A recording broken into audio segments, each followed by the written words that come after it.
Armin never came home this early. His office rarely let him breathe before sunset, but today he had wrapped up a long client meeting earlier than expected. On the drive back, he hummed along to the radio, imagining the smile on his daughter's face when he surprised her. She loved when he came home early. She'd run to the door with her tiny socks half fallen off, yelling, "Papa! Papa!" The thought alone warmed him. But the moment he pushed the front door open, a strange chill rolled through him. The house felt hollow. The kind of silence that didn't feel like peace, but like something holding its breath. He frowned and stepped inside, letting the door shut behind him. His keys clinked softly against the table, normally a sound drowned out by cartoons blaring from the TV or little toys being tossed around the living room. He scanned the space. No toys on the carpet. No cartoon voices. No faint laughter. Nothing. "Zoya," he called gently, expecting his daughter's head to pop up from behind the couch. Silence answered him. He walked toward the kitchen and placed the grocery bags onto the counter. Her favorite biscuits, her favorite strawberry yogurt, little things he picked up just to see her delighted grin. Still no sign of either of them.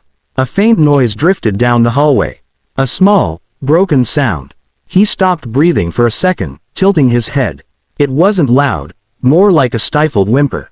His daughter had cried before, of course, but never like this. Never quietly. When she was hurt or upset, she cried loudly, freely. This sound was different, as if she was trying not to be heard. A knot formed in his stomach. "Zoya," he whispered again, softer, cautious. Another tiny sob answered him. Barely there, but unmistakable. Something prickled at the back of his neck. He wiped his palms on his trousers and took slow steps down the hall, every footfall echoing his growing dread. Halfway through, he could hear a voice. His wife's. Low, sharp, irritated. Armin froze. His wife never spoke that way. Not in front of him, not around their daughter. His heartbeat quickened, heavy and uneven, as he moved closer. He reached the slightly ajar door. And the whimper came again. This time, it shattered him. Armin's hand hovered over the door, his pulse thundering in his ears. Through the narrow gap, he could hear his wife speaking. No, not speaking, snapping.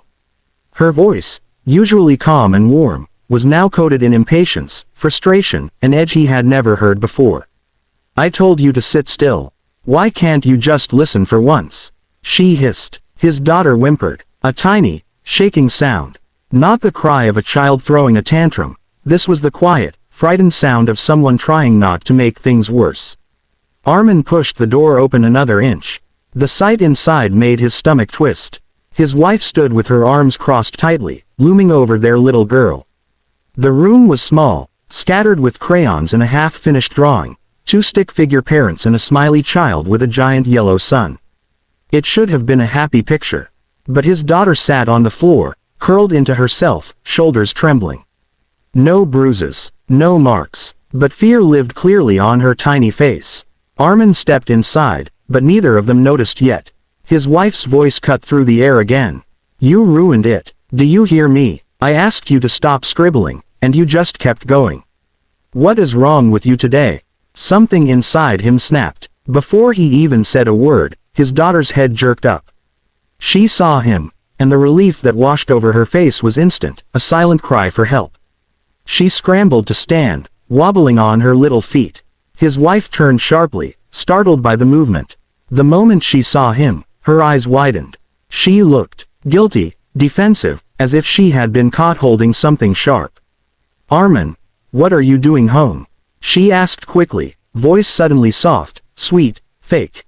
But Armin didn't answer. His gaze stayed on his daughter. Her tiny hands clutched the hem of her shirt. Her lips trembled. She was too afraid to speak, but her eyes spoke for her. They pleaded. He looked at his wife then, and something cold settled in his chest. This wasn't exhaustion. This wasn't a bad moment.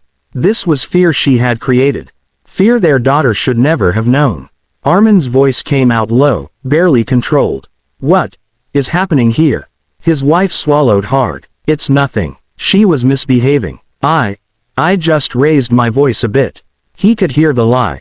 He could see the truth. Standing in front of him, shaking. He didn't yell. He didn't lunge. but his presence filled the room like a storm about to break. And in that silent moment, everything changed. Stop. Armin didn't raise his voice. He didn't need to. The single word cut through the room with an authority neither of them had ever heard from him before. His wife froze mid-step, her explanation dying on her tongue. The atmosphere shifted instantly, thick, heavy, electric. His daughter didn't hesitate. She ran to him the second she heard that tone, her little arms reaching upward with desperate urgency. Armin lifted her gently, feeling her tiny body trembling against his chest. She buried her face in his shoulder, her breath shaky, small fingers clinging to the fabric of his shirt like she was afraid he might disappear. He placed his hand on her back, rubbing slow, soothing circles, the way he always did when she had nightmares. "Papa's here," he whispered. "You're okay now." His wife stepped forward, her hands shaking slightly. "Armin, you're misunderstanding." She wasn't listening. I didn't do anything serious." He looked at her, and for the first time since he married her, she couldn't read his expression. It wasn't anger. It wasn't shock. It was something colder, something final. A line had been crossed, and he knew it. She could see it in his eyes. "She's a child," he said quietly.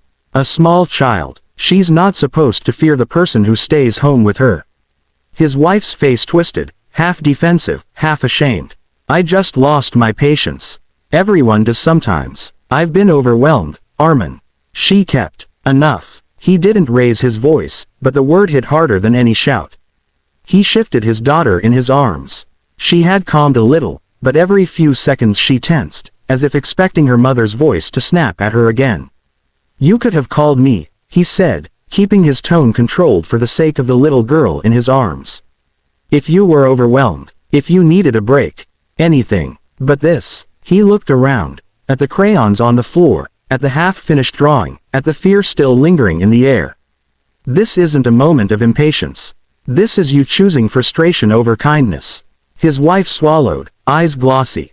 "I didn't mean." He turned away from her and walked out of the room, carrying their daughter with him. No shouting, no dramatic gestures, just a quiet, decisive retreat that made her chest tighten with a fear of her own. As he stepped into the hallway, his daughter lifted her head slightly, her voice barely audible. "Papa, did I do something bad?" The question stabbed him deeper than anything his wife could have said. "No," he whispered, holding her tight. "You did nothing wrong, not a single thing." And with that, he knew something irreversible had happened. That night, Armin didn't sleep. His daughter lay curled beside him on the bed, one tiny hand gripping his shirt as though she feared he might drift away if she let go. Even in sleep, her little brows were knitted, a faint frown resting on her face. Every few minutes she whimpered softly, and he would gently rub her back until she settled again. He stared at the ceiling for hours, replaying the scene again and again, the trembling of her shoulders, the sharp edge in his wife's voice, the fear in his daughter's eyes. A home was supposed to be a sanctuary, a child's first safety, but today, his home had become a place where his daughter felt small and scared. And that, he couldn't forgive. When the sun began to rise, soft light spilling through the curtains, Armin made up his mind. He wasn't angry anymore. Anger fades. He wasn't shocked anymore. Shock softens. What remained was clarity, quiet, steady, unshakable. His daughter woke up, blinking sleepily, then immediately tucked herself closer to him. That tiny instinct alone confirmed everything. A child should never cling out of fear. He kissed the top of her head. "It's okay," he murmured. "I'm right here." Later that morning, he found his wife sitting at the dining table, her eyes swollen from crying. She tried to speak, but her voice cracked. "Armin, please, I'm sorry. I didn't realize. I didn't mean to scare her. I was overwhelmed. I wasn't myself." He listened. He didn't interrupt, but his expression didn't soften. "I believe you," he said finally. "But that doesn't change what happened." She looked up, startled by the calmness in his tone. "I didn't shout at her just once," he continued. "That kind of fear doesn't come from one moment. She must have been afraid before. And I didn't see it." His voice wavered, just for a second. "That's my failure, not yours." His wife covered her face with her hands, shoulders shaking. "Don't take her away from me. Please." He closed his eyes for a moment. He didn't want to destroy their family. He didn't want to punish her. But he wanted to protect his daughter more than anything else in the world. "I'm not taking her away," he said gently. "But I am taking her out of this environment. Until you get help. Until you learn to handle stress without turning into someone she fears." She looked up, confusion mixing with hope. "Help, yes," he said firmly. "A therapist, parenting support, anger management, whatever it takes. I won't allow her to grow up thinking love comes with trembling hands and raised voices." His wife nodded slowly, tears streaming. She knew this was her last chance. Armin went to pack a small bag, clothes for his daughter, her favorite blanket, the crayons she loved. When he lifted her into his arms, she relaxed against him instantly. That was all the confirmation he needed. As he opened the front door, sunlight washed over them. He stepped outside, feeling the weight of the past day settling behind him like a shut door. This wasn't an ending filled with chaos or anger. It was an ending made of protection. A beginning built on peace, safety, and a promise he would never break. His daughter would never fear home again.